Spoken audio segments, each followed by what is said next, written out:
si lagu Persik, paling enak si lagu Persik. Lagunya asik, merdu sekali.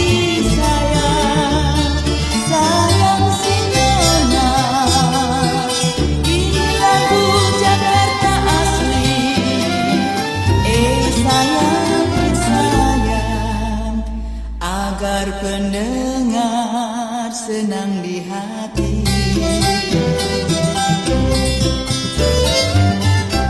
Kalau Nona pergi ke pasar, kalau Nona pergi ke pasar, janganlah lupa belilah tomat. Sayang si Nona. Ini keroncong Betawi asli. Sayang, hiburan yang sangatlah sehat.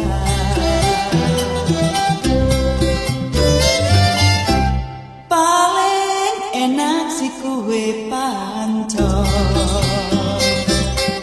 Paling enak si kue pancong, dijualnya di pasar Kerawang. Sayang si Nona. Awas buaya keroncong. Sayang,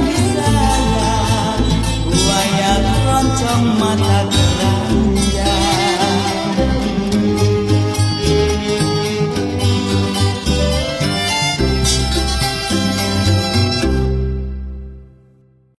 Assalamualaikum warahmatullahi wabarakatuh. Selamat siang dan salam sejahtera untuk kita semua. Yang saya hormati ini narasumber Bang Ridwan Saidi, Pak Batara Hutagalung, rekan saya saudara JJ Rizal, dan rekan-rekan yang berkenan hadir untuk diskusi pada hari ini. Kita akan berdiskusi satu tema, kontroversi Hari Jadi Jakarta. Sebelumnya saya memberi pengantar. Beberapa waktu lalu kita ada diskusi tanggal 25 Mei. Waktu tanggal 25 Mei kita berdiskusi tentang VOC, penjajah atau pedagang. Ketika itu rupanya yang dikutip salah satu oleh kawan media itu tentang ada sinyalmen tentang Jakarta, tidak ada etnis Betawi, kira-kira begitulah. Bang Ridwan Saidi langsung memprotes saya keras untuk mempersingkat waktu. Ya. Nah, waktu itu Pak Batara Hutagalung juga mengatakan siap, oke kita diskusikan, kita perdebatkan, gitu ya. Jadi termasuk ya bagaimana sebetulnya, apakah memang ada yang namanya Betawi atau tidak, gitu. Atau Betawi itu satu etnis yang memang gabungan dari berbagai macam etnis yang sangat kosmopolit, gitu ya. Ini yang saya kira yang ingin kita jawab di dalam diskusi pada saat ini. Langsung saja, di sini ada sejarawan dan budayawan Betawi. Restart dulu. Bang Ridwan Saidi, kemudian Pak Batara Hutagalung sebagai peneliti sejarah, dan saudara JJ Rizal sebagai orang Betawi juga. Pinggir. Yang banyak menerbitkan buku-buku sejarah. Saya terus terang kagum dengan saudara Rizal ini, sudah menerbitkan 200-an buku sejarah ya, komunitas bambu, yang saya kira menjadi salah satu pelopor juga penerbitan buku-buku sejarah di Indonesia saat ini. Untuk itu langsung saya persilakan Bang Ridwan sambil ini di. Assalamualaikum warahmatullahi wabarakatuh. Kemudian, jadi kalau ada gambarnya segera lebih gampang, ya. Pertama, kekeliruan yang pertama, mengira Betawi itu dari Batavia. Kekeliruan yang kedua, mengira orang Betawi itu di Kali Besar. Di Kali Besar, depan Omni Batavia. Itu kekeliruannya. Orang Betawi itu sebarannya dari daerah Tanah Timbul, Kecamatan Kilamaya Timur, sampai dengan daerah Tanjung Kayu. Yang pertama adalah yang kedua ketentuan itu berlaku. Jadi kalau nama itu berasal dari tanaman guling Betawi. Saya punya gambarnya tapi belum bisa ditayang. Itu tanaman guling Betawi yang di Kapuas Hulu disebut Betawi. Guling Betawi itu mengacu kepada akarnya, umbi akarnya. Kalau daunnya disebut lepeng. Pohon Betawi itu tumbuh dirawat. Di rumah saya tanam, tapi karena tanah itu nggak tumbuh dengan baik. Dia itu dirawat-rawat, terutama adalah di daerah Tarumajaya.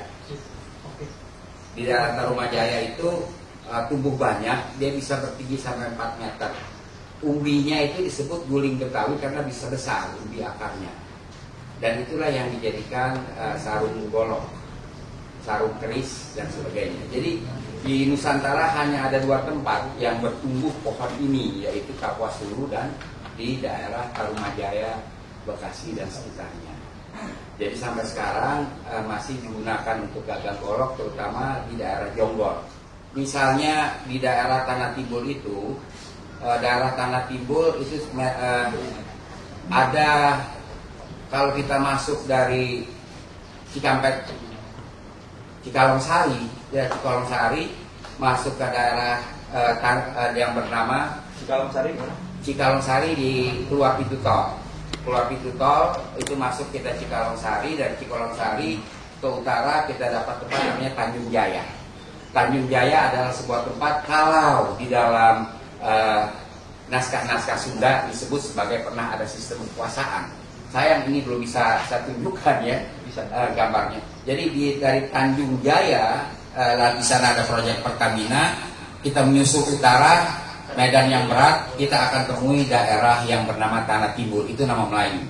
Tanah Timbul itu di situ sekarang dia sekian lama dia menggunakan trilingual, Jawa, Sunda dan Betawi. Satu orang berbicara dalam 3 bahasa itu, tapi dia bilang saya bukan orang Jawa. Juga saya lihat di pemakaman nama-namanya nama Melayu semua, dan saya tanya kalau hajatan apa yang dipanggil, dia mengatakan sandiwara yang dipanggil. Lalu yang menarik dia adalah eksogam, jadi jodoh-jodoh itu kebanyakan dari Kalimantan, dari Sumatera. Kalau kita daerah yang endogam itu daerah Batujaya, dia hanya kawin dengan lingkungannya saja. Nah, kemudian kita memasuki daerah Sungai Buntu, dari Sungai Buntu kita dapatkan satu tempat yang bernama Jayakerta. Jadi Jayakerta ini tempat yang lama. Tempat ini oleh Prabu Siliwangi dinisbatkan sebagai nama lain Nusa Kalapa. Karena tempat ini namanya Nusa Kalapa, mengacu pada peta yang dibuat oleh Pangeran Panembahan. Kita lihat di Karawang itu ada suatu kompleks yang orang setempat menamakan Unur, tetapi oleh Dinas Purbakala mengganti dengan Candi. Itu sudah sah. Yang menjadi fatal kalangan ekologi aja, kalau ketemu tulang itu dicuci, ditaruh di peti. Saya bilang lebih baik, itu saya masih gembira kamu tidak kasih makan anjing ke tulang. Kita menjadi sesat karena posisi temuan jenazah itu memberi berita. Seperti posisi bangunan-bangunan di Jambi maupun bangunan di Batujaya itu menghadap Yerusalem. Itu penghadapannya adalah Yerusalem. Jadi itu benar menerangkan adanya peradaban Judeo-Malayalam, yaitu yang menghubungkan antara peradaban Asia Barat, Egypt dan Nusantara. Judeo-Malayalam adalah peradaban yang berkonsentrasi di daerah Malabar dan Kerala, India Selatan. Kapan orang Malabar ke sini? Pertanyaan saya, kapan gunung di Jawa Barat diberi nama Malabar? Itu sama saja pertanyaan itu. Jadi itu satu. Yang kedua adalah dia tidak bisa meneruskan bangunan itu. Jadi bangunan Unur Jiwa. Apalagi, nah ini kita mulai dari Malayalam. Pas kita sampai pada Malayalam. Malayalam itu menjadi perantara kebudayaan karena antara bahasa Malayalam dengan bahasa Melayu Vietnam, terutama dengan bahasa Betawi, dia memiliki persamaan 400 kosakata. Dia mengucapkan sedikit-dikit. Nah ini adalah peradaban Malayalam. Yang di depan adalah Meduon, dia dengan Katar, namanya Katar. Orang Betawi bilang Tar. Dia dengan katar menyanyikan lagu-lagu keagamaan. Di belakangnya adalah memegang kadur. Katar dan kadur adalah bahasa Malayalam. Kadur di Jakarta jadi Robana Dor. Kemudian itu adalah gondang, kata Bapak Batara. Gondang. Kita bilang gendang, orang pinggir bilang kendang. Jadi itu gondang. Ini adalah upacara keagamaan. Terus kita teruskan. Dia bermain depan Batu Jaya atau depan Manopo. Oke, ini Malayalam, orang-orang Malayalam. Dan ini adaptasinya menjadi Rebana Biang. Rebana Biang Betawi. Terus kita teruskan. Nah, kita lihat sekarang kembang. Yang pada perempuan Betawi ini, ciri khas perempuan Betawi yang kami didakwa bahwa kami keturunan Cina, tidak ada. Dulu kita lihat sipatu itu begitu, ya kan? Kayak Abu Nawas punya, itu mengacu kepada putiknya yang begini, sipatu. Lalu kemudian kita lihat ini perempuan dari Polinesia juga memakai kembang sepatu. Dan ini kembang sepatu pada penari topeng Betawi. Dia terbuat dari kertas. Terus lagi hamba Allah, ya. Nah ini mata Rukiah. Rukiah adalah orang Betawi Tengah. Dia dari Cideng. Dia bintang film tahun 41. Maknya Rahmat. Yang kemudian tetangga dia kan orang Ampasir, sih tahu. Ini matanya begitu. Itu bukan mata Cina, mata Rukiah. Dia cukup menggemparkan waktu dia terjun di film. Cantik ya? Oh iya, Rukiah luar biasa. Ini juga mata ini Ibu Emma Agus Bisri. Ibu Emma Agus Bisri, bapak dia punya kakek adalah hartawan luar biasa yang memiliki kompleks pertokoan di sepanjang Jalan Juanda sekarang. Lalu ibunya Ibu Emma ini adalah keturunan Egypt. Nanti saya jelaskan tentang bangsa Egypt di sini. Oke, terus itu kita lihat sebelah kanan, sebelah kiri sana litografi dibuat pada abad 18, ambil beban di kepala, orang Banten di pinggang. Beda. Beda. Jadi beban di kepala sama dengan orang Sumatera. Nanti Bali, Sumatera, Betawi, orang Jawa lain-lain. Kita lihat dari cara dia menaruh beban di mana. Itu bisa kita ketahui dia suku mana dia, ya kan? Nah inilah medan yang saya tempuh di Tanjung Jaya. Saya berjalan 30 km menuju Tanah Timbul. Jadi kalau kita mau jadi pakar, kerjaan kita cuma baca-baca buku di perpustakaan, maaf ya. Pakar tidak berkelas. Sorry berat, itu pakar tidak berkelas. Saya terjun di sini, saya berbicara dengan ibu ini, ya kan? Ini, tolong nih, Pak. Ini siapa yang bicara kita? Nah, ini adalah bagaimana cara menyusu. Kita jumpai pada orang-orang Anglo-Saxon, Obama itu, Anglo-Saxon Bill Clinton, dia banyak tidak karena menyusu itu bayi ke kiri. Kalau letih baru ke kanan. Kalau orang Asia Barat, bahkan ini orang Amerika, benua Amerika, orang Betawi, dia menyusu ke kanan. Jadi orientasi kanan sudah dididik dari sejak kecil.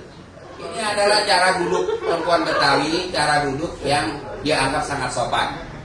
Lalu kerudungnya itu di bahu kanan terbuka. Jadi kalau dia bahu kiri terbuka bukan orang Betawi. Setidak-tidaknya dari cara berkerudung. Nah ini perempuan ini adalah penyanyi. Dia punya cara duduk sama dengan itu. Dan ini adalah Dewi Neptis. Dewi Neptis adalah dari Egypt. Cara duduknya begitu. Karena kalau berduduk cara Dewi Neptis, seluruh aura kecantikan perempuan akan terpanjang.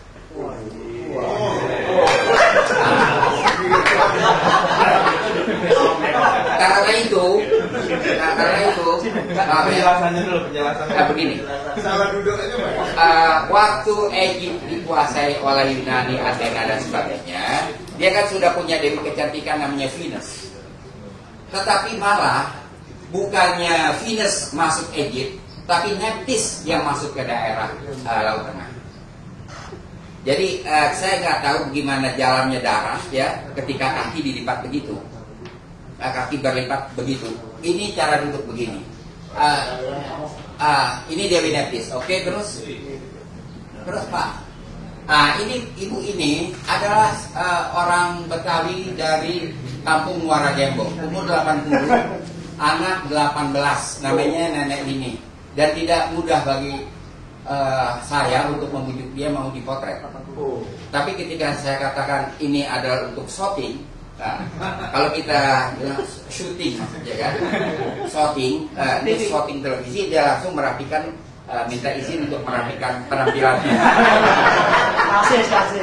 Ya kan?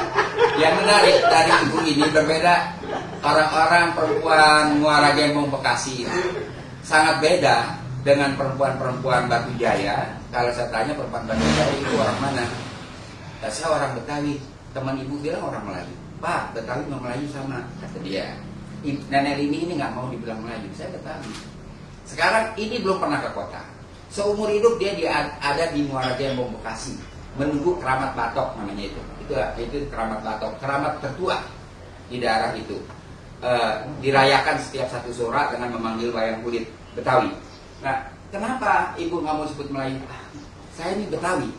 Dari mana dia tahu Betawi itu? Dari Batavia. Dia bilang, kakek saya bilang kita orang Betawi, kakek saya bilang kita orang Betawi. Itulah saya membantah anggapan yang sangat sederhana dari kaum pakar bahwa Betawi itu dari Batavia. Tidak. Terus yang sangat menarik ini lakinya gembala kambing. Waktu saya kasih uang dia nggak mau. Dan ini saya sering jumpai pada orang-orang Betawi lama di daerah-daerah ini. Anak kecil dikasih uang, dia karena berjasa nganter saya, dikasih uang dia lari. Saya kasih uang, buat apa nih? Udah, saya tawarin rokok. Oh, saya nggak isi rokok ini. Bapak isi rokok apa? Ya jinggo. Nah, ini bakal beli jinggo. Baru diambil.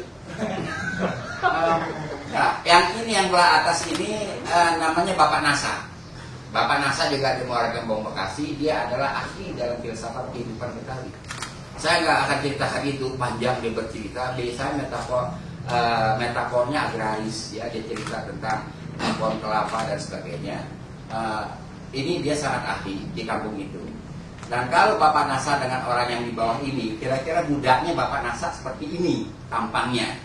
Tapi yang di bawah ini bukan orang Betawi, ini orang Polinesia. Ini digambar oleh antropolog Rusia abad 19 Nestor. Ini litografi. Jadi mukanya begini, tapi ini bukan Bapak Nasa. Kalau Bapak Nasa muda kira-kira begini. Oke, terus formula DNA orang Betawi determinasi itu pada Melayu. Baru karena dia penelitian itu di 55 tempat yang saya terangkan ini. Lalu ada migran, campuran. Dia gunakan istilah migran bahasa ini, campuran Sunda. Tapi yang basically adalah ini. Kemudian UKM penelitiannya lebih mengejutkan. Ada juga migran dari Euro-Semitic. Ada migran dari Euro-Semitic. Nanti akan saya jelaskan tentang rambut keriting, tentang sebagainya. Tapi itu makan waktu yang cukup panjang. Jadi itu saya keberatan. Bukan karena saya emosi, tidak. Saya keberatan karena omongan-omongan orang tentang Betawi selama ini kelasnya adalah combrok, termasuk Rizal.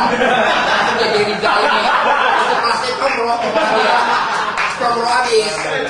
Oke, ini orang kresek. Dia bukan orang Betawi. Kalau dia ngaku Betawi, ya kagak ada pajaknya, silakan aja.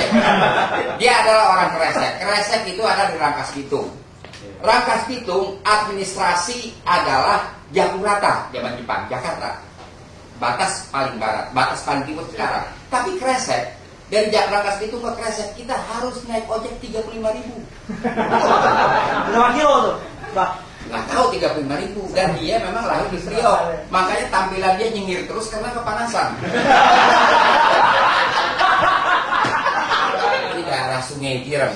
Itu di dalam naskah-naskah lama disebut ini daerah Sungai Tirem Tanjung Priok. Terus itu beban dibawa oleh perempuan Egypt. Terus nah ini daerah Batu Jaya. Terus Apen itu adalah tradisi Betawi. Dia duduk berkumpul. Yang paling tahan berbicara itu yang sangat dihormati.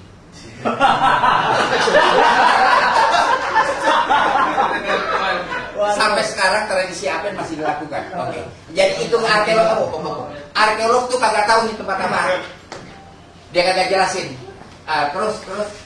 Nah, ini yang saya mengatakan itu crow Ini itu adalah Palm Sunday.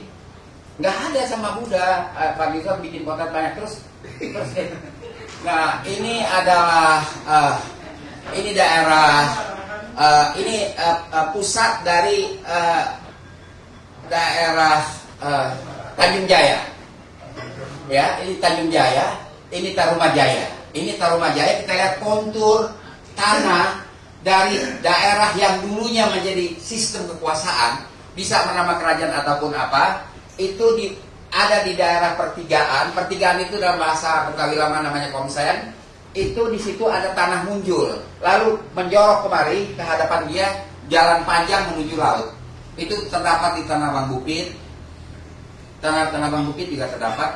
Tarumajaya, kontur tanahnya juga di Istana Bogor sama. Oke, kasih apa Bu? Ini di Cibinong. Desa ini namanya Pagersi. Ini Pagersi.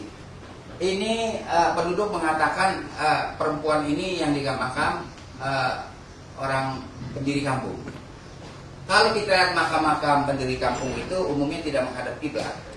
Berarti sebelum Islam. Oke, kemudian kita teruskan lagi, Pak. Kita ringkas saja.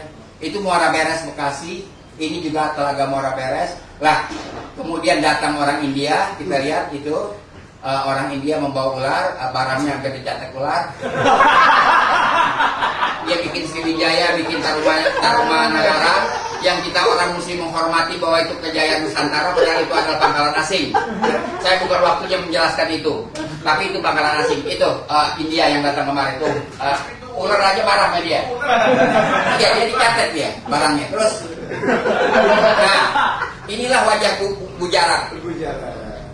Ini wajah Gujarat litografi abad lama ya saya punya. Nah, ini wajah Gujarat yang dikatakan penyebar Islam.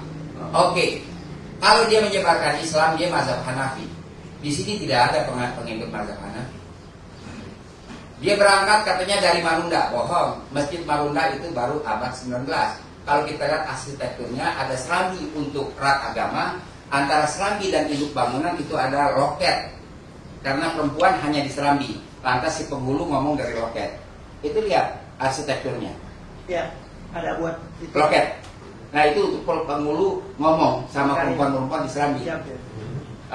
Ini orang Gujarat. Kosakata Gujarat yang masuk ke dalam bahasa Melayu cuma satu, Khanduri. Nggak ada yang lain. Kenduri. Berarti dia ke rumah penduduk minta makan. Kenduri.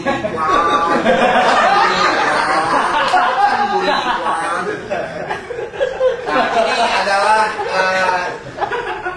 animasi Fathahilah. Sabar. Fathahilah itu gelarnya dua, Falatehan. Falatehan itu bahasa Sunda lama, artinya pemercik api. Oke. Tagaril bahasa Betawi lama dari bahasa Maori, artinya angkara murka. Kalau dia orang hebat, gelarnya nggak bakal begitu. Karena dia usir kami. Kami 3.000 rumah kami dibakar dan kami ngabur dari sana. Pelabuhan itu ada pemiliknya. Yang dipersoalkan bukan tanggal, yang dipersoalkan kenapa peristiwa itu dijadikan hari lahir. Saya bukan Rizal kan bilang tahunnya oke, tangannya kagak. Ya kan saya bukannya tukang nujung kayak dia.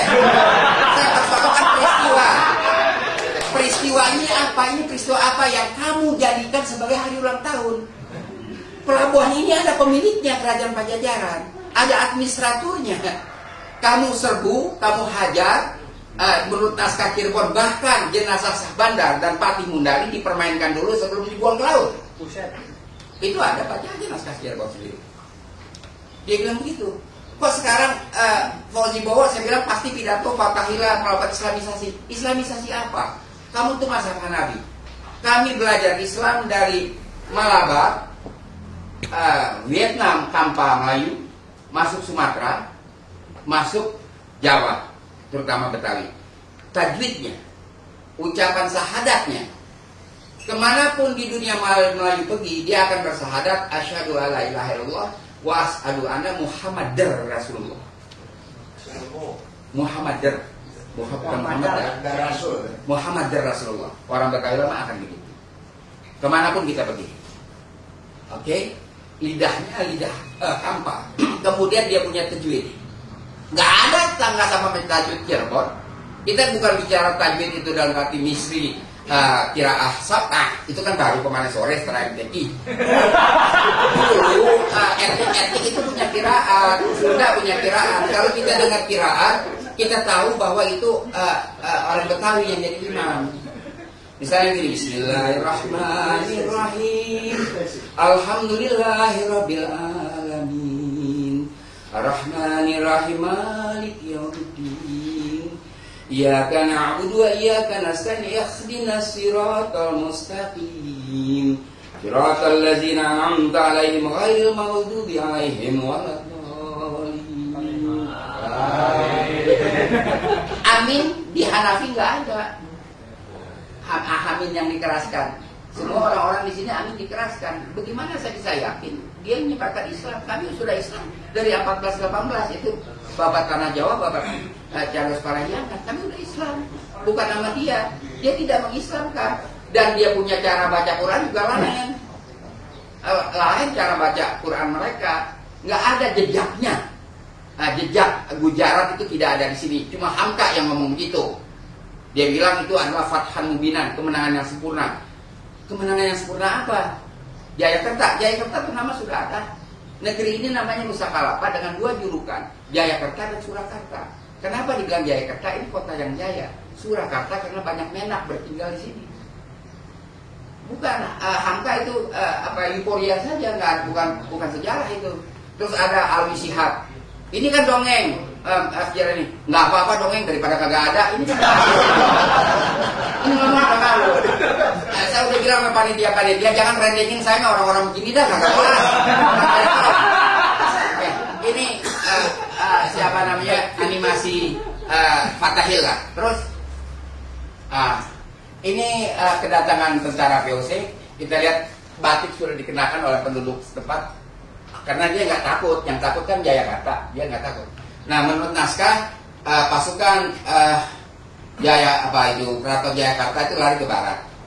Sampai di daerah Lengkong, dia disembelih sama orang-orang Betawi. Kenapa disembelih? Itu naskah Cirebon. Kenapa disembelih? Dendam kami 92 tahun bahwa kami ini diusir. Ya, disembelih. Salah satu goloknya orang itu kirim ke saya. Darah melulu. Ini mesti Pak Ridwan yang nyimpan katanya. Dia dianterin pakai baju hitam-hitam, sekaget banget dianterin golok. Sekarang saya simpan di Mesir Pitung 10 tahun di rumah saya. Saya nggak usah ceritakan kan di golok. Pak, ini udah 150 batang leher tentara Fatahil lagi golok. Ini bapak yang nyimpan. Kayaknya begitu. Bekas darahnya masih banyak. Nah terus, jadi saya terus kami diusir, kami mundur ke belakang, masuk ke daerah-daerah di balik bukit karena Jakarta konturnya dulu agak Blaubergen, Pabukitan Biru. Kami ke balik itu kami tinggal. Kami masih tetap mempunyai daerah pesisir, orang-orang Betawi Tengah, ya kan, tetap memiliki daerah pesisir, menyukai laut dan sebagainya, dan akrab dengan ikan-ikan. Kami orang pesisir. Jadi kami bukan makan ikan empang yang makanan di Tokai. Tidak, makanan kita ikan laut. Terus masih ada lagi. Jadi oke, sekarang saya mulai. Itu buku yang dibuat oleh Rahmat Ruhiyat yang diterbitkan oleh DKI tentang toponim Jakarta, sesat dan menyesatkan. Sesat dan itu gurunya Rizal. Rizal guru sama itu orang. Jadi langsung aja ke Pak Bataran Tegal. Rizal dulu biar ramai. Baik, terima kasih Saudara Moderator dan juga terima kasih banyak Pak Ridwan Saidi yang tadi banyak hal yang untuk saya juga terus terang baru. Tetapi kalau dibilang mengenai penelitian, untuk menerbitkan 2 buku saya terdahulu mengenai Surabaya, mengapa Inggris membom Surabaya, saya mundar-mandir ke Surabaya sampai untuk meneliti mengenai peristiwa di depan gedung Internasio. Saya melihat di situ Jembatan Merah, bagaimana posisi dan sebagainya untuk melakukan rekonstruksi. Begitu juga untuk buku saya kedua yang terbit tahun yang lalu mengenai serangan umum 1 Maret 1949 yang diklaim oleh Soeharto dialah segalanya. Khusus mengenai masalah kontroversi hari jadi Jakarta. Jadi dalam makalah yang tadi sudah dibagikan, yang saya tulis itu adalah makalah saya ada dua hal yang saya pikir dari makalah tanggal 25 Mei yang lalu itu dipertanyakan. Tapi ternyata mengenai butir yang pertama, mengenai tanggal 22 Juni, ternyata Juni 22 Juni, Pak Ridwan juga sangat tidak setuju, sangat memprotes, dan itu juga saya sudah paparkan dalam makalah saya yang saya sampaikan bulan Mei yang lalu. Jadi pada dasarnya hal itu sama, tepat sekali argumen-argumennya juga ya, bahwa sangat tidak masuk akal apabila ditetapkan 22 Juni tahun 1527. Bahkan pada waktu itu mungkin Pak Taufik Abdullah juga bisa menambahkan atau membenarkan, masih ada perdebatan antara Profesor Jayadiningrat dengan Profesor Sukanto. Ya, 22 Juni tahun 1527 itu pendapat Profesor Jayadiningrat. Tapi beliau juga menambahkan bahwa itu juga tidak bisa dipastikan. Jadi beliau sendiri sebenarnya ragu. Kemudian pendapat kedua dari Profesor Sukanto yang berpendapat bahwa penggantian nama dari Sunda Kelapa ke Jayakarta itu tanggal 17 Desember tahun 1526. Jadi saya berpendapat di sini di halaman terakhir dari tulisan saya, halaman 11 itu, menurut saya dua-duanya itu tidak tepat. Ya. Jadi kalau saya mengambil dari data-data yang sekarang banyak bisa dibaca, saya tidak menggunakan naskah Wangsakerta karena setelah saya teliti itu masih sangat kontroversial. Nah, sudah tertera di situ kalau diasumsikan terjemahan dari prasasti tersebut itu benar, terjemahannya antara lain menyebutkan bahwa disitulah dahulu ibu kota dari Tarumanegara. Jadi abad kelima itu sudah menjadi suatu ibu kota, ya, dengan rajanya pada waktu itu Purnawarman. Nah, kalau diasumsikan bahwa memang itulah yang dahulu cikal bakal atau yang asli dari Sunda Kelapa pada waktu itu, saya mengasumsikan bahwa itu adalah etnis Sunda. Kemudian saya juga kutip di situ dari situs resmi DKI yang saya lihat, mungkin nggak tahu Pak Ridwan sudah membaca situs resminya nggak? Kalau baca situs resminya itu mungkin bisa lebih marah lagi. Penyerangan kedua dilakukan oleh Jan Pieter Soenkoen tepatnya tanggal 30 Mei tahun 1619. Saya membaca dari sumber-sumber yang dituliskan, didokumentasikan oleh Adolf Eucken, orang Jerman, yang mengutip dari berita-berita pada waktu itu Portugis. Jadi dari berita-berita Nusantara sendiri tidak ada berita yang rinci dan tepat mengenai kapan penyerbuan tersebut terjadi. Ada berita dari Portugis yang menyebutkan ketika mereka tahun 22 membuat perjanjian dengan Raja Surawisesa, itu masih kerajaan Sunda beragama Hindu. Tapi ketika bulan Desember ada 3 kapal Portugis yang terdampar di pantai Sunda Kelapa, ya, mereka itu dibantai oleh tentara Islam dari Demak. Jadi diasumsikan tahun 26. Jadi diasumsikan penyerbuan itu terjadi sebelum Desember tahun 1526. Kalau laporan mengenai penyerbuan Jan Pieter Soenkoen tahun 1619, dia sendiri menuliskan laporan tersebut untuk dikirim ke Belanda. Ini sayang sekali bahwa dokumentasi VOC yang ada di Arsip Nasional itu hampir tidak tersentuh oleh peneliti-peneliti Indonesia.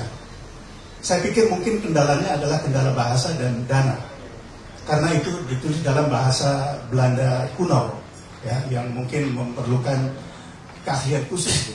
Jadi dari laporan-laporan yang baik dalam bahasa Portugis maupun dari Jan Pieter Soenkoen, disebutkan ketika mereka, terutama dari antara lain dari Cornelis de Houtman, ketika mendarat di Batavia tahun 1596,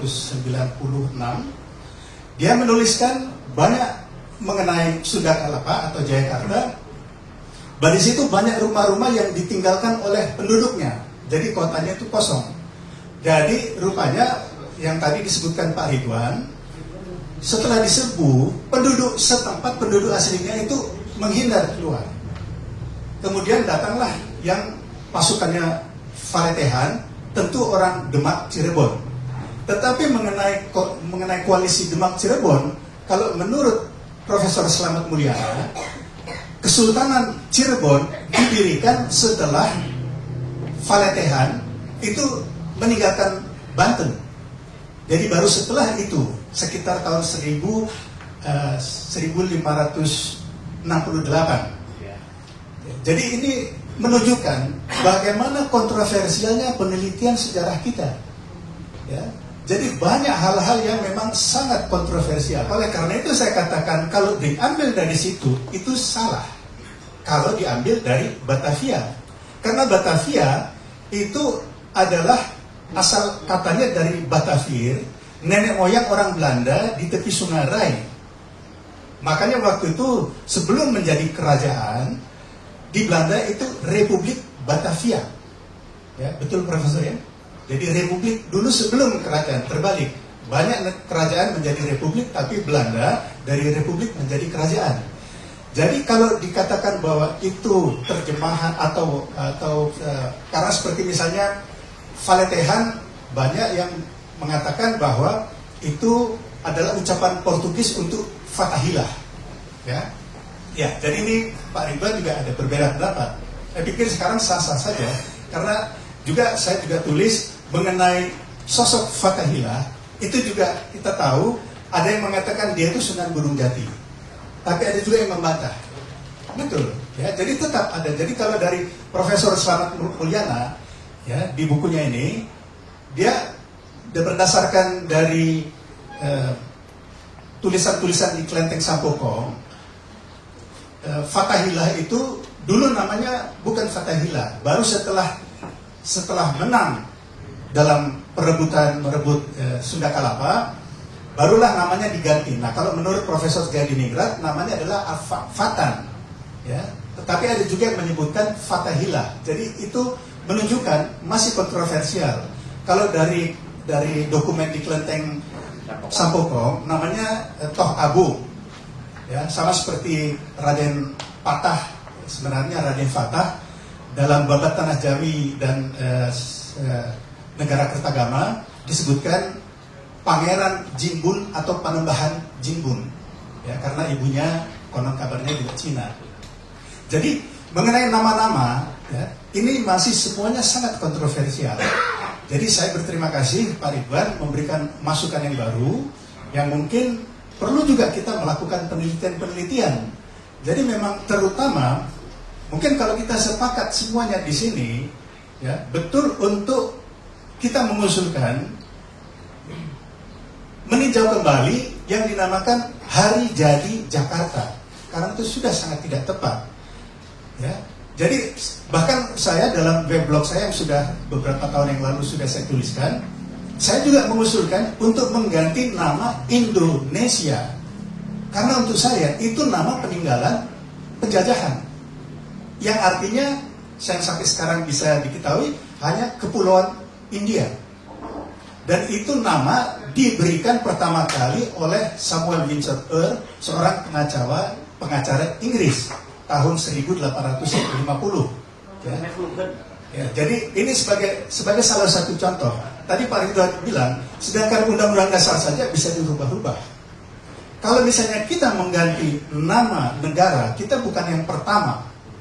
Rhodesia mengganti jadi Zimbabwe, South West Africa menjadi Namibia, Gold Coast menjadi Ghana, ya, Ceylon menjadi Sri Lanka, Burma menjadi Myanmar, Indochina menjadi Vietnam. Mereka menanggalkan dan meninggalkan nama-nama peninggalan penjajah. Saya hanya mencoba mengusulkan untuk mempertimbangkan menggunakan nama Nusantara yang sudah ada sejak zaman Sriwijaya. Paling tidak itu kita ketahui nenek moyang kita, ya. Nah, walaupun untuk saya Sriwijaya, Majapahit, Sumpah Palapa itu imperialis semuanya. Karena situasi pada waktu itu satu negara, satu kerajaan dia menjadi besar, dia akan mencaplok negara-negara kiri kanannya. Nah, itulah yang dilakukan oleh Sriwijaya dan Majapahit dan Mataram juga, ya. Nah, jadi mungkin kita sekarang sudah lebih terbuka lagi. Kita tidak perlu slogan-slogan tahun 45 sampai tahun 50. Kita sudah lebih cerdas, generasi muda kita sudah lebih cerdas, sudah lebih dapat mencerna semuanya. Nah, jadi kalau memang itu terjadi kesalahan, kita harus koreksi. Dan ini memerlukan keberanian juga untuk melakukan suatu koreksi. Jadi pada intinya itu yang pendapat dari saya atau interpretasi saya berdasarkan data-data yang ada dari sejarah. Jadi tadi selain penyerbuan-penyerbuan yang dilakukan oleh Fathahillah dan Jan Pieter Soenkoen terhadap Jakarta, di sini ada selain laporan dari mengenai kosongnya Jayakarta setelah penyerangan dari Valetehan, juga ada laporan saksi mata orang Jerman yang ada di tentaranya Jan Pieter Soenkoen yang menyebutkan bagaimana setelah tanggal 30 Mei tahun 1619 selama 3 hari mereka membakar habis kota Jakarta. Dan sebagaimana lazimnya pada waktu itu, orang-orang yang kalah perang, tawanan-tawanan itu dijual sebagai budak. Jadi perbudakan, Belanda salah satu pedagang budak terbesar. Jadi APBN Belanda selama ratusan tahun, paling tidak sampai tahun 1840, itu juga dibiayai bukan hanya dari perdagangan biasa, tetapi juga monopoli perdagangan opium dan budak. Jadi mereka nggak usah munafik lah, seolah-olah mereka yang paling tahu mengenai HAM, ya. Dan mereka kritisi kita terus. Nah, jadi saya asumsikan bahwa dengan 2 kali pengosongan dari kota yang sekarang dinamakan Jakarta, ini pun yang mengganti dari Batavia ke Jakarta menjadi Jakarta itu adalah Jepang, untuk mengambil hati penduduk setempat dengan mengganti nama Batavia menjadi nama Jakarta tahun 42.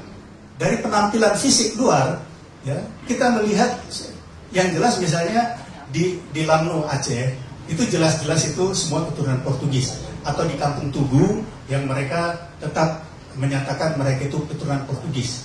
Itu adalah mungkin komunitas yang relatif homogen.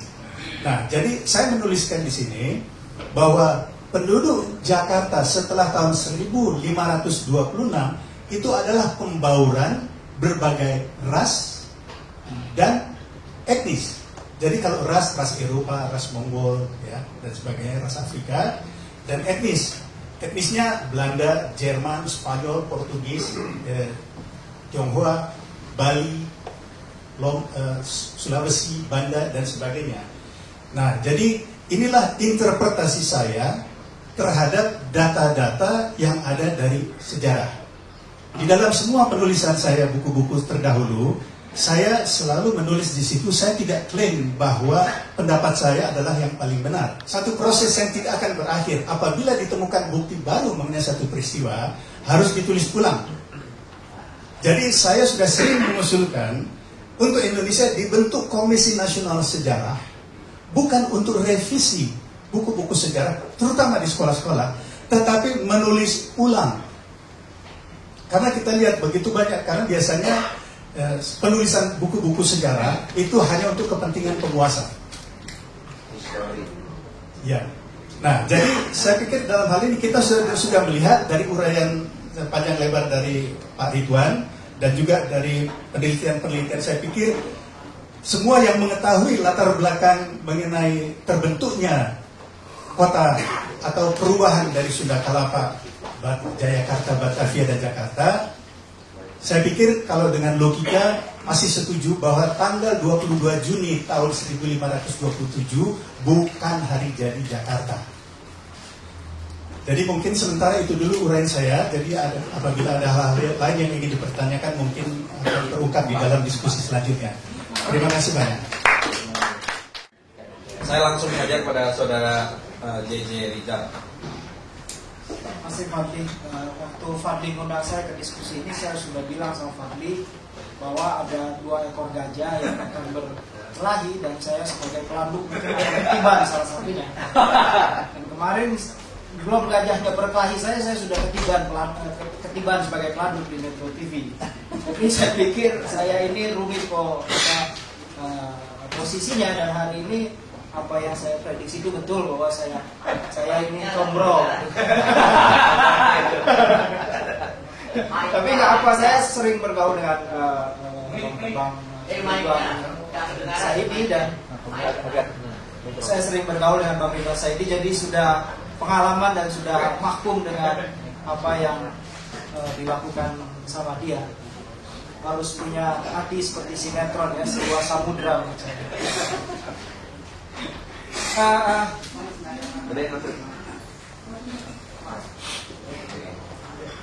Ya, kalau kontroversi ulang tahun Jakarta, saya pikir sebenarnya ini sama urusannya dengan kalau kita bicara tentang pahlawan, siapa yang akan jadi pahlawan orang antara Hussein Jayadiningrat dan Sukanto. Tapi belakangan juga kita bisa membaca bagaimana Nugroho Noto Susanto waktu dia sidang itu ditanya sama Pak Sukanto, bagaimana pendapat kamu, mana yang kira-kira menurut kamu benar, pendapat saya atau pendapat Pak Hussein Jayadiningrat? Pak Nugroho bilang dua-duanya keliru katanya. Dan Nugroho dalam artikelnya saya pikir menarik sekali ya, dia menjelaskan bagaimana problema-problema, ada masalah-masalah di dalam penempatan tanggal 22 Juni. Tapi kembali ke konteks tanggal 22 Juni, saya mau menekankan lagi bahwa di dalam tanggal 22 Juni itu lebih banyak story ketimbang history. Lebih banyak persoalan-persoalan legenda dan mitos dan cara-cara perhitungan yang mungkin kita bisa katakan naif ya, konyol. Bagaimana cara Profesor Sukanto itu menghitung dengan menggunakan cara penanggalan agraris Jawa. Dan sekali lagi saya mau tekankan bahwa akhirnya ini bukan ranah perdebatan sejarah, tapi keputusan tanggal 22 Juni urusan keputusan politik seperti apakah Soeharto berhak menjadi pahlawan atau tidak. Menurut saya ini urusannya bukan urusan seorang historian, walaupun ada urusan di situ, tetapi di dalamnya menurut saya lebih banyak ditentukan oleh urusan-urusan politik. Saya harus menulis ulang dan membaca ulang semua dunia Betawi setelah mendengar apa yang dipaparkan oleh Pak Ridwan. Jadi ini menurut saya satu tantangan. Kemarin saya ketemu salah satu penulis, pengamat sejarah, pengamat Islam namanya Greg Valley. Dia menjelaskan bahwa di Amerika sejak 15 tahun lalu dan baru-baru ini sekitar 5 tahun belakangan, di Australia ini berkembang terus perdebatan sejarah tentang hal-hal yang esensial. Dan menurut saya ini bisa menjadi inspirasi yang menarik sebenarnya kalau misalnya apa yang dikatakan oleh Pak Ridwan itu mau kita lakoni gitu. Mau kita cari apakah bisa kita perdebatkan atau tidak bisa diperdebatkan sama sekali karena dia memiliki takdirnya sendiri, jalannya sendiri, memiliki track sendiri yang berada di luar track dari yang berlaku secara umum. Saya pikir Pak Ridwan ini simbolisasi dari suara orang Betawi, mungkin suara orang Betawi Tengah yang seperti itu, sawah besar, dan saya pikir ini memberi warna yang dalam kategori historiografi mungkin punya tempat yang mengingatkan kita pada model-model penulisan sejarah yang seperti apa. Pak Morato, ini saya mau bikin punya pohon namanya pohon Betawi. Dia itu sebenarnya lengkapnya guling Betawi karena dia punya umbi akar itu seperti guling. Kalau di dalam kamus flora itu disebut guling Betawi. Nah, dia punya daun itu ketepeng. Itu biasa orang Betawi nyerain, daun nyerain itu biasa ketepeng. Nah ini yang seperti ini, dia tumbuhnya di rawa-rawa. Saya tanam nggak bisa karena saya tanam di tanah di pot, dia kurus. Nah saya suka main Nyonya Sao Bengkong, Nyonya Inkua tahun 1644, dia mengatakan 2 orang pekerja di rumah saya perempuan Betawi. Itu dia gitu.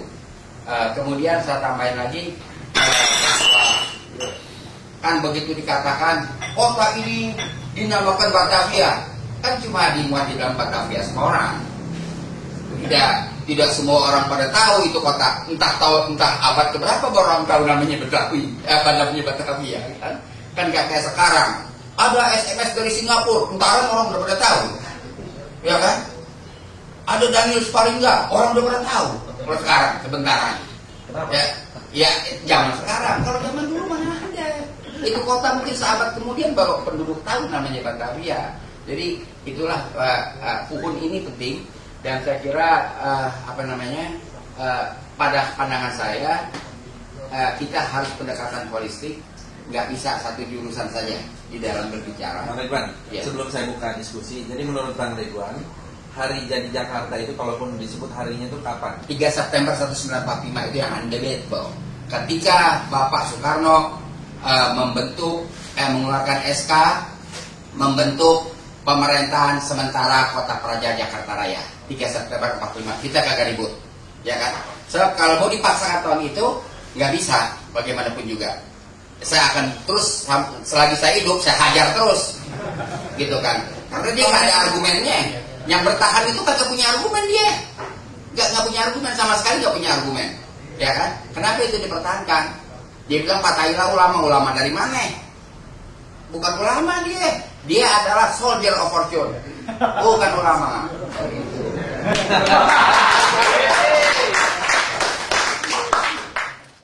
Satu hal saya kira yang sama adalah ketika pembicara narasumber menyampaikan satu pandangan yang sama, yaitu 22 Juni itu tidak tepat menjadikan hari Jakarta. Saya kira itu benang merah yang bisa kita tangkap dari pembicaraan ini, dan perlu ada penelitian lebih lanjut tentang sejarah Batavia.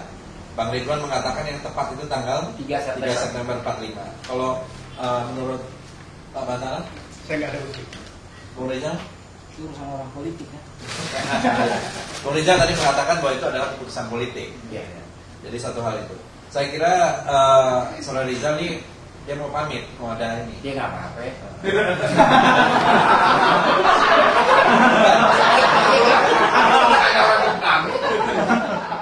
Assalamualaikum warahmatullahi wabarakatuh. Bang, saya masih punya keyakinan bahwa ras Betawi adalah gabungan pada saat Jakarta menjadi Kresidenan Priangan. Ya. Abang bilang bukan, abang selalu bertahan bahwa itu bukan.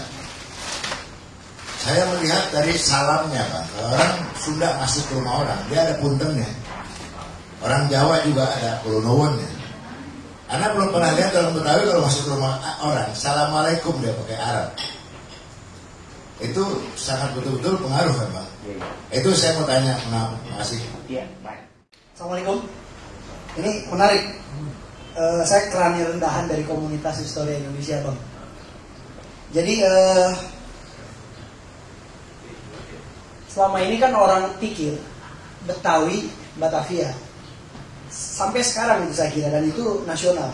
Nah, menurut Bang Ridwan ini kalau emang salah, tadi kan 3 September, tapi gini, Jakarta itu berarti lebih muda, Surabaya itu 700 berapa umurnya dia? Tahu lama kan? Nah, jadi kalau Jakarta dari 45 berarti cuma 60 berapa dia umurnya. Nah, saya lebih punya, ya saya lahir di Cianjur, orang tua saya Cianjur, ibu saya, bapak saya itu Betawi. Dia di Kampung Bluo, dekat Muara Gembong, Sukatani. Kamu apa? Kampung Bluo saya. Bluo. Bluo itu di kecamatannya Sukatani. Nah, jadi dan mereka bilang Betawi. Nah, tapi mereka Betawi ini Betawi orang, Betawi pinggir. Jadi ada yang namanya Uruk, ada yang namanya Bagen, bahasa-bahasa yang lebih identik juga ke Jawa, kemudian ke Sunda gitu. Nah, Jadi yang disebut ini kan masalah politik, benar kata Rizal. Tapi ini jadi mengakar. Makanya abang perlu lebih kuat lagi, karena gini, sejarah itu kan ada fakta, Bang. Iya. Ya. Jadi fakta ini nanti harus kita sajikan. Jadi kalau mau narik, saya malah lebih sepakat jauh pada masa Tarumanegara, karena sudah ada masyarakat di sini kan pastinya, yang akhirnya kemudian diusir. Kita nggak pernah tahu kapan Tarumanegara diusir, kapan siapa yang mengalahkan Tarumanegara sehingga baru ujuk-ujuk ada Pajajaran di abad 13. Nah, ini yang menarik. Apakah Sriwijaya yang begitu dekat dengan Jawa yang ada di Sumatera gitu. Nah, jadi saya kira kita tidak harus juga menyepakati ya. Tapi ini yang kemudian saya barusan update dan banyak yang mempertanyakan di Facebook dan Twitter. 22 Juni adalah sesat karena memang nggak ada faktanya. Iya. Gitu. Ya. Terima kasih. Terima kasih. Bang Fuad. Pak Ridwan, Yes. ini memang benar ini. Udah pemahaman umum yang udah lama. Iya. Kalau Betawi itu memang dipahami orang kayak tadi Batavia itu kemudian adalah Betawi. Dipahami kalau orang Betawi itu gado-gado campuran. Iya. Makanya jancing, panggilannya engkong, segala macam itu kan. Yang itu kelihatan, wah ini masa iya ngambil begitu aja. Bisa dari agamanya, dari ininya istilah-istilahnya, ini ada juga turunan Arabnya, ada yang bilang turunan Cinanya gitu, macam-macam itu. Nah, ini udah bercokol nih di pikiran kita semua gitu. Iya. Tiba-tiba ada angin begini yang beda gitu, yang menyegarkan juga. Cuma orang bilang gimana lawannya ini kan kayak orang bilang Shogun dilawan atau Ridwan dilawan. Jadi yang benar yang mana? Indonesia itu adalah Latino Hebrew. Indo itulah mengesahkan Nesia adalah perjalanan. Digunakan pertama kali oleh Sebastian, oleh Sitiap. Oke saya, tapi sebelum itu Indonesia sudah dikenal. Jadi kalau kita bilang keren ya, Pak Patarannya orangnya keren, itu bahasa Ibrani, Pak. Ya kan? Jadi terlalu banyak kosakata. Egypt pun banyak sekali. Kalau misalnya Rijal merintih itu kan, itu bahasa Ibrani. Rintih itu bahasa Egypt. Jadi itu terlalu banyak masukan. Yang kita sesat, sejarawan Indonesia yang sekolah ini sesat. Dia mengawali sejarah Indonesia dari Tarumanegara dan Sriwijaya. Itu dia sesat. Terus kesesatan dia bertumpuk-tumpuk. Padahal menurut a timetable of history dari Bernard Grun, bahwa abad 25 sebelum Masehi, orang-orang Malayo telah mengenal teknik pertanian yang maju. Oke? Selanjutkan dengan Sumatera. Suma adalah unggulan, terpuji, tanah yang terpuji. Jadi begitu banyak nama-nama, terutama di Sumatera, Ngarai si Ano, itu gadis kan, itu bahasa Ibrani. Terlalu banyak. Jadi jangan dulu saya di Allahu Akbar, ini nggak ada kaitannya dengan Zionisme. Ini apa sebelum Masehi? Saya Allahu Akbar dulu. Ya kan? Ini adalah kekerabatan purba yang terjadi. Juga bahasa, lebih banyak lagi adalah bahasa-bahasa di Polinesia. Linguistik adalah pintu masuk yang penting setelah ini, dalam hal ini. Jadi Indonesia itu sudah lama. Kita tidak tahu saya mau menciptakan, tapi itu artinya perjalanan yang mengesankan. Indonesia ada, migrasi Sunda ada. Jadi tidak signifikan. Yang signifikan, basically dia adalah orang Melayu. Basically dia orang Melayu. Betawi adalah Melayu. Tapi Melayu nggak pasti Betawi, dia bisa Riau, ya kan? Sekarang orang Riau tanya, Pak Ridwan, kalau Bapak Melayu itu datang dari mana? Pertanyaan itu saya bisa tanyakan juga kepada Anda. Anda datang dari mana? Ya kan? Jadi persebaran Melayu itu kita adalah orang Melayu. Kemudian ada migran Eurosemitik. Ya itu yang Pak bilang Arab. Tapi bukan yang baru, itu dari masa sebelum Masehi sudah terjadi itu, ya kan? Memang mereka menyebut dirinya Betawi, mulai dari Tanah Timbul sampai dengan Tanjung Kait sana, itu Betawi semua. Dia mengidentifikasi dirinya sebagai Betawi. Jadi jauh sebelum ini kan pemukiman baru, Mandi Rancang ini, Pasar Ikan kan pemukiman baru. Mereka kesana itu baru pada abad 14, baru kesana setelah ada bisnis. Tadinya kan mereka di sebelah timur lebih banyak. Makanya kalau kita ngomong orang Tarumajaya, dia mengatakan kalau dia pergi ke Tanjung Priok, Sungai Tiram, dia bilang dia mudik. Itu saya tanya orang itu umur 80. Lah kalau Bapak pulang ke Rumah Jaya berarti apa? Milir. Mudik dan milir itu bukan mengenai utara selatan, tapi fungsi kota dan fungsi luar kota. Jadi ini luar kota. Dalam kacamata orang-orang Tarumajaya ke wetan sana. Jadi kalau saya itu diajak bicara soal Betawi, ngubek-ngubek di daerah Jakarta Kota, ya tidak ketemu. Di situ sih bisa macam-macam orang ada di situ. Jadi begitu Pak. Mereka itu dari sana. Kemudian mengenai pertama, saya ini bicara pinggir tengah itu wilayah budaya, subculture. Di tengah juga ada subculture Menteng. Itu harus diterima. Itu adalah definisi sosiologi. Harus diterima. Bagaimanapun gaya orang tengah itu akan lain dengan orang pinggir. Bicaranya juga lain. Dia orang pinggir, bagaimanapun tidak bisa nyanyi lagu. Harum baunya si bunga lah Tanjung. Harumnya sampai melintasi gunung. Dia kan gak bisa nyanyi begini. Gak bisa nyanyi. Lain karena apa nyanyi dia ya utak-utik utak ugar ayam rintik mencok di pagar. Jadi itu bukan saya merendahkan, ini adalah definisi sosial budaya, definisi sosiologi yang harus diterima. Daun ini kan dia anak tengah, dia orang Ampasit, ya gaya ini udah tua aja masih begini. Jadi dia kawasan dari kecil. Teman-teman tua saya udah gak banyak. Jadi mesti saling sayang menyayangi gitu Om. Hubungan tetap karena kita memang di bawah residensi Priangan. Bahkan wali kota Jakarta pernah 2 lah dulu. Ya kan. Jadi hubungan dengan Sunda ada, tapi memang ini orang Melayu. Ini adalah dia orang Melayu yang kemudian kalau kita lihat dia punya hubungan dalam cara pakaian, cara bertutup kepala. Itu sama dengan Sumatera Barat apa sama? Semuanya. Di situ adalah raja terakhir yang dikutip perkataannya adalah Ki Aglas Kintab. Itu ada kerajaan. Ya kalau Bapak nggak mau Waksakerta, Dahar Sister ditolak juga, terus saya bawa apaan kemarin? Ya kan Dahar Sister, saya stayed in and Virtah. Ya, di situ dikatakan saya paling benci dengan orang Hindu. Di sini saya tolak tentang Tarumanegara. Nanti waktunya nggak cukup buat saya bahwa Tarumanegara dan Sriwijaya adalah pangkalan asing. Saya nggak cukup menerangkan itu. Di situ ditemukan lempeng tembaga 30 kali 41 cm. Arkeolog nggak bisa baca. Mungkin Bapak kenal tuh bangsa siapa sih namanya Hasan Ja'far dan sebagainya. Dia nggak bisa baca. Mari gue baca. Ini adalah Aramek, huruf Aramek, huruf yang digunakan di Asia Barat. Itu bukti yang di daerah sini. Kemudian bukti yang kedua, Sarkopagus 37 ditemukan di Gianyar Bali. Sarkopagus adalah peti jenazah Parau yang berasal dari abad ke-4 sebelum Masehi. Oke, di Nias, Samosir, Sumatera Barat, Kalimantan ada 4 sarkopagus. Jadi bukan saja orang Mesir kelas yang kelas bawah, keluarga ada di sini. Kita ini bangsa yang malas berpikir, termasuk pakar-pakarnya. Negara percuma sekolahin dia jauh-jauh. Malas berpikir. Ya dia kalau dia berpikir dia mesti ngerti bahwa Indonesia itu sudah lama dikenal di kalangan pelayar.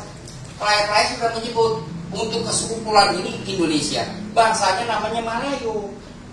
Baru kemudian jadi Melayu. Dan itu diabadikan dalam lagu Mande-Mande. Semua orang tahu kan Melayu, Melayu, Melayu, Melayu tinggal Tanjung Yu. Di semua Tanjung tinggalnya dia. Di semua Sunda. Sunda itu Tanjung dalam bahasa Portugis. Jadi ini yang dia kagak mau. Juga apalagi Dignas. Nah saya mengatakan yang bebal di negeri ini bukan saja penguasa. Pemerintahan SBY itu sih raja bebal udah. Yang saya kecewa, ya kan? Pabriknya bebal aja dia. Yang saya kecewa tuh pakar juga bebal. Jadi kalau udah begini nggak bebal. Obatnya memang revo nggak ada lagi. Jadi saya tidak takut, saya akan berjuang terus. Ini oleh revo kan mau polisi bohong, mau siapa kejungkal ya. Kalau urusan tidak revo aja dia. Saya tidak minta persetujuan Pemda DKI, tidak meminta persetujuan partai, enggak. Saya yakin dengan kekuatan rakyat mengubah ini. Dari mulai saya memprotes Undang-Undang 45 dirubah kayak gitu, emangnya saya ngadep. Ya kan? Emangnya saya Amin Aryoso berjuang kok ngadep-ngadep? Saya gak ngadep. Ngapain saya ngadep? Saya berjuang terus membangun suara saya bicara di ruang publik, bukan untuk orang Betawi ini. 22 Juni harus diubah dalam rangka rekonstruksi sejarah nasional, bukan dalam soal dengan orang Betawi. Rekonstruksi sejarah nasional udah kagak bener. Semua pejabat itu kehebatan Sriwijaya apaan nih, perampok? Hancur semua kerajaan lokal dibikin baru, itu Bapak sebut hancur. Klaud Guyo kan laporannya lengkap mengenai Barus, segini bukunya, ya kan? Itu kalau kita suruh puja-puja Sriwijaya, bakal apa? Suruh puja-puja ke rumah negara, bakal apa? Ini Garong. Garong ini dari India Utara. Ketika datang era Islam, dia suruh orang puja, ini India Utara juga. Dia masuk koridor Islam. Tetap konspirasinya dengan Nekocin, neokolonisme Cina. Tetap Nekocin India Utara berkolaborasi. Sekarang yang paling nyata fakta Nekocin adalah di Beijing Fair. Di mana itu Beijing Fair? Di Kemayoran. Dulu itu adalah Beijing Fair. Ya kan? Tukang tiket, tukang apa semua orang Cina. Orang Betawi ke bagian apa? Dagang telur. Dan parkir dia. Jadi negeri ini memang sudah harus direvo. Seluruh termasuk satu genre, termasuk pengajar-pengajar di universitas kita babat semua. Pikirannya jumut habis. Saya capek ngomong sama mereka, mendingan saya ngomong sama pepayang, ketahuan. Itu nama-lama, ya kan? Memang kita kan ada pembuat bejana, periuk, buyung, itu juga, ya kan? Ragam hias yang awal juga ada dari bejana yang ditemukan di Kampung Buni, itu dari abad kedua Masehi. Di daerah situ dia punya tanah itu bagus di daerah Priok, yang kemudian dari Tanjung Priok, jadi nggak ada urusan. Kalau Mbak Priok itu kan baru saja ya, awal abad 20, jadi bukan dia bernama Tanjung Priok. Dan kalau mengenai masalah jembatan layang masuk ke pelabuhan Samudra itu sudah banyak sekali kepentingan bermacam-macam. Cina, Nekocin juga nggak mau ini jadi pelabuhan internasional, paham nggak? Jadi bisa case-nya itu macam-macam dibuat, sehingga pokoknya lintas itu langsung ke pelabuhan nggak bisa terjadi. Kita masih ingat Batam, kan Nekocin juga yang main lewat Singapura kan? Habis Batam itu jadi apaan sekarang, ya kan? Nah sekarang pelabuhan Samudra, dia juga akan cegah si Nekocin. Nekocin akan cegah pasti. Nah jadi rupa-rupa cara dia buat lah oleh si Nekocin itu. Jadi ini kita berat. Alasannya kenapa ada Bang? Apaan? Oh dia mau ingin fungsikan Singapura dong. Kalau itu jembatan layang jadi kan dari tol langsung masuk ke pelabuhan Samudra atau Jungkro kan jadi hebat. Dia akan halangi dengan beberapa cara. Dia main dengan pejabat-pejabat. Nanti instansi ini oke, yang ini kagak, yang ini oke, yang itu kagak. Kita udah hafal permainan. Begitu. Jadi ini akan begitu terus, dia nggak akan kepengen negeri ini tidak boleh maju. Ada heavy industry dihajar. Texmaco kan dihajar, itu kan Nekocin yang hajar. Nekocin jelas. Kemudian apalagi kita punya IPTN kagak dibeli, dia beli pesawat Nekocin MA260, itu Nekocin semua. Nekocin itu sudah dari zaman Sriwijaya, itu sudah legendaris. Tidak pernah Nekocin itu menguntungkan negeri ini, tidak ada. Ada orang bilang ini kak udah masa lalu kok diomongin, harus diomongin kan ini nation and character building. Kalau nation and character building sejarah pegang peran. Kalau sejarahnya udah ngaco kayak gini gimana? Ya kan? Itulah saya bergerak terus. Saya nggak peduli gimana pun Pak, maaf ya. Untuk 22 Juni saya sudah buka tantangan dan sudah disiarkan oleh TV One. Yaitu saya menantang mubahalah karena saya adalah orang Islam. Apabila saya salah, saya mati dalam 1 menit. Apabila yang bersangkutan salah, dia mati dalam 1 menit. Kalau dua-duanya nggak mati, mesti mati. Kalau pahala mesti mati. Nah itu. Tapi saya pilih musuh saya dong. Jangan dia lepas jomblo. Ya kan? Ya, misalnya gubernur, nah boleh, ayo dia bertahan. Atau ketua DPRD baru setimpal. Kalau dia benar, saya mati. Ya kan? Itu mubahalah. Namanya dalam Islam dibilang bisa udah buka tantangan di TV One. Yang ada Betawi itu kan sekarang pertama bahasanya. Yang ada nih ya, yang ini lu gua Tionghoa, ane ente Arab, Banta, Jandela, Portugis. Teken, Boven, Balkon itu Belanda gitu. Itu bahasa. Pakaian, pengantin Betawi yang cowok ini kan jelas Arab, yang cewek Tionghoa. Udah jelas. Bunga hong apa semua rumah depan ya. Nah, Pertanyaannya apa? Pertanyaannya, jadi kalau dibilang orang Betawi itu campuran, memang dari bahasa, dari pakaian yang ada sekarang memang begitu. Nah, ini gimana? Ada buktinya. Ada buktinya. Berbicara perkembangan kemarin sore. Bahasa Melayu Betawi tidak mengenal kata ganti diri, nggak ada. Dia menyebut namanya sendiri dan kepada lawan bicara disebut di situ. Ya kan, misalnya Ridwan mau pergi ke tempatnya di situ, begitu. Ya oke, jadi kalau Anda pegang kemarin sore, ya kan, kalau kemarin sore saya nggak ikut. Okay? Pakaian pengantin sampai dengan tahun 50 kita pakai pakaian gaya Laut Tengah, Slayer. Slayer. Ini yang ini kemarin sore punya. Tapi ada foto yang sebelum 50. Ada. Ini yang mengalami kesulitan untuk menampilkan. Saya udah siapkan seluruh foto itu. Tapi sebelum 1950 saya ada fotonya juga sama. Dia pakai Slayer, tergantung mana? Tergantung Betawi mana? Betawi Tengah. Betawi Tengah di Slayer. Karena itu adalah pusat peradaban. Kami yang lebih dulu lihat kereta api.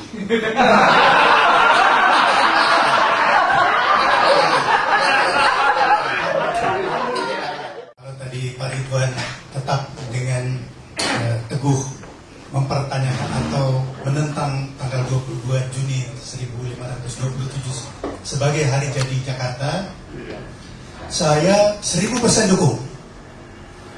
Jadi kalau diperlukan kapan-kapan silakan. Kalau mengenai hal ini, walaupun kalau hal-hal lain tadi memang sangat menggembirakan yang diuraikan oleh Pak Ridwan, walaupun untuk beberapa itu saya tidak sependapat. Tetapi untuk yang satu ini saya mendukung penuh, dan kapanpun Pak Ridwan memerlukan bantuan saya siap.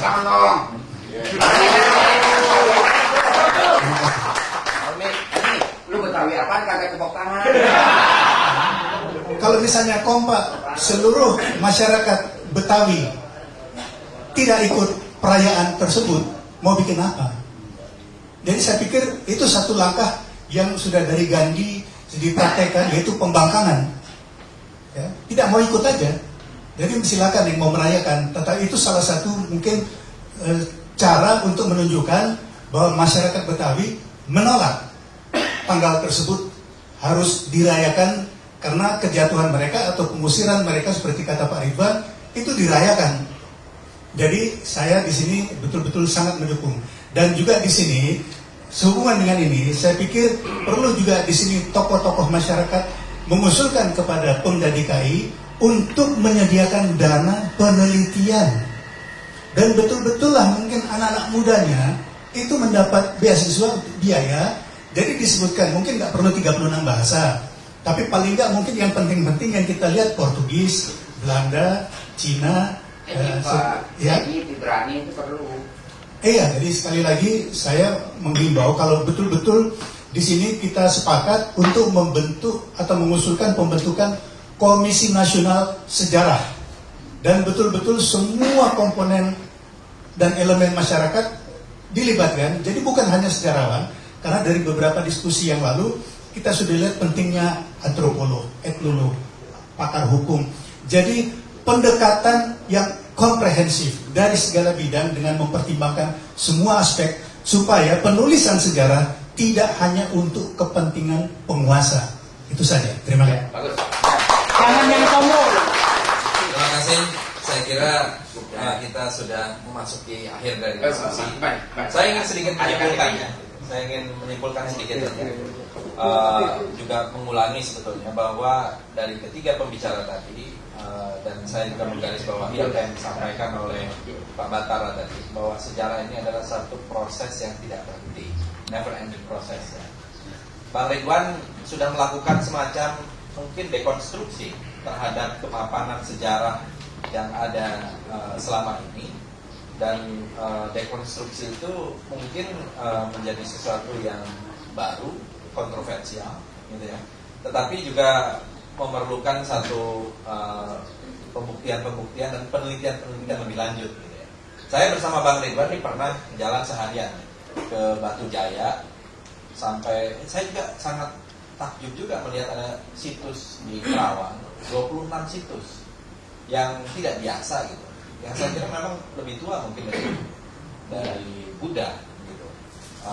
Walaupun peneliti di UI mengatakan itu Buddha, ya, tapi kita belum ada satu pembanding bahwa itu Buddha atau bukan. Nah, jangan-jangan itu memang lebih tua dari Buddha, dan saya mengatakan jangan-jangan karena saya tidak memastikan. Kalau Bang Ridwan ini sudah pasti, ini sudah sebelum Masehi ya Bang.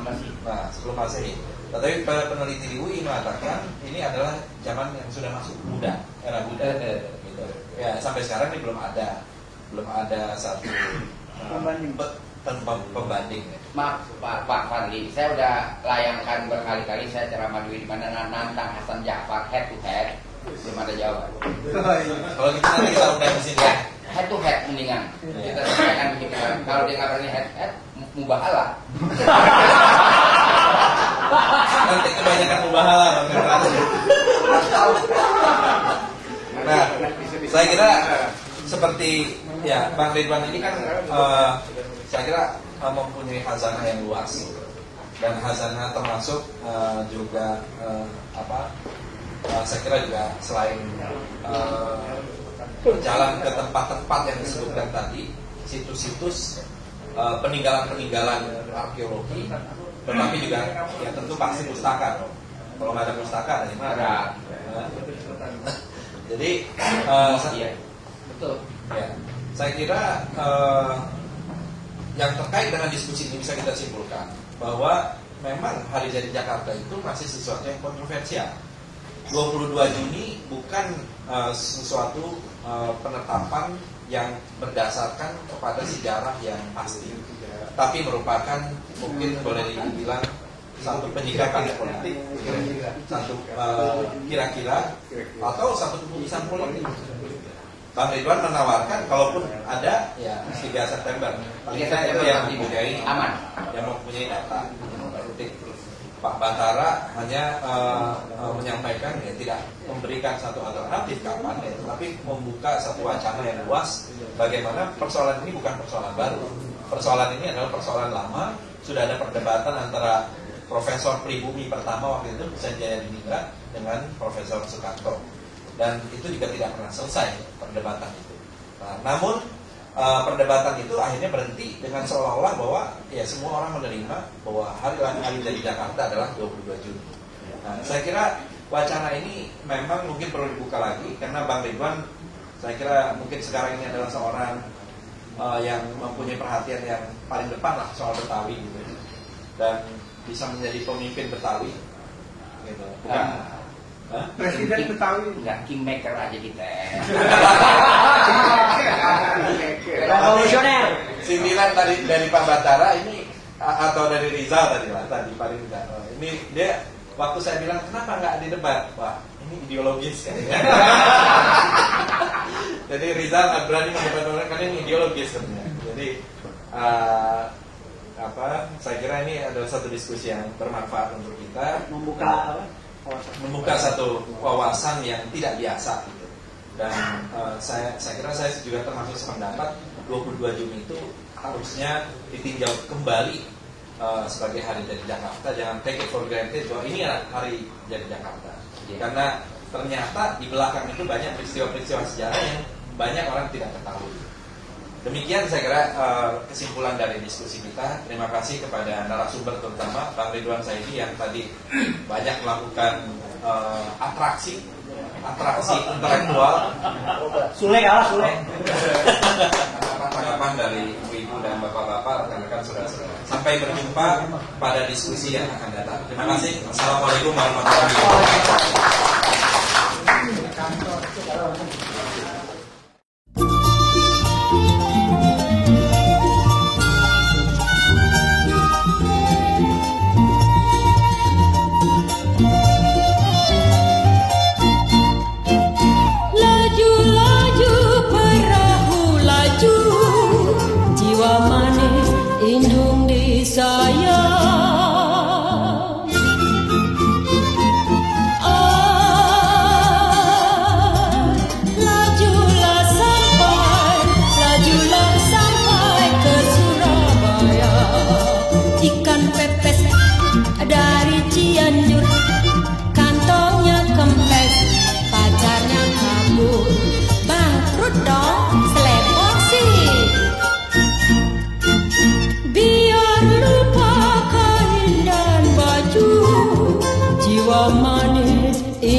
saka